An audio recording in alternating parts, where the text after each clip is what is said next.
मगरबी बंगाल चुनाव के लिए असदुद्दीन ओवैसी इन दिनों इंतखाबी तशहीर में मसरूफ अमल है।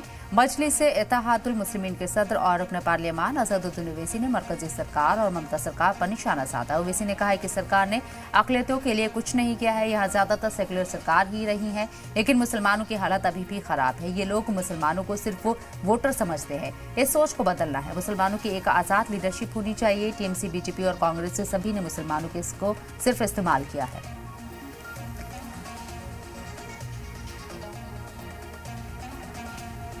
मेरे ख्याल से 6-7 विधानसभा उसमें कवर होंगे, फिर सेकंड फेज के लिए भी आएंगे।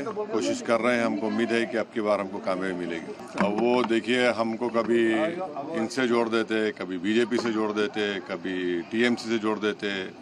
अब ये किस किस से जोड़ेंगे नहीं मालूम मेरे को, मगर हम अपना काम करेंगे और हम हरगिज़ इस बात को बर्दाश्त नहीं कर सकते कि बंगाल के मुसलमानों की इंटीग्रिटी को कोई क्वेश्चन किया जाए।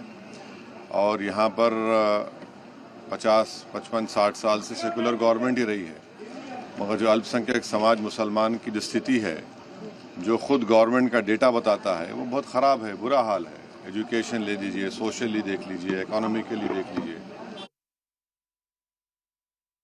यूसीसी उनको ये बताना चाहिए कि उन्होंने मुसलमानों को बंगाल में इस तरह क्यों रखा, क्यों उनकी लीडरशिप नहीं होने देते हैं, क्यों उनके इस मालदा मुर्शिदाबाद के इलाके में सबसे ज़्यादा पॉवर्टी क्यों है, फिर क्यों उनके इतने साल से 11-12 साल, थर्ड टाइम 15 साल हो गए उनको।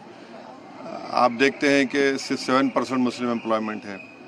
वो ये बताए बंगाल की जनता को कि पिछले साल कोलकाता हाई कोर्ट ने 5 लाख ओबीसी सर्टिफिकेट कैंसिल किया, उसमें 3 लाख तो मुसलमान के थे। क्यों हुआ ये, उसके लिए क्या किया उन्होंने? तो बहुत से मुद्दे हैं। ऐसा है ना कि ना बीजेपी ना टीएमसी मुस्लिम पॉलिटिकल एजेंसी को बर्दाश्त करते हैं।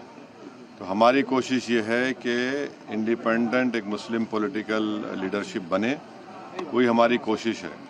और क्योंकि ये सब ये चाहते हैं कि हमको वोटर की तरह देखा जाए। MIM मीम पार्टी ये कह रही है कि आप सिटीजन विद राइट्स बनिए, और उसके लिए हम कोशिश कर रहे हैं।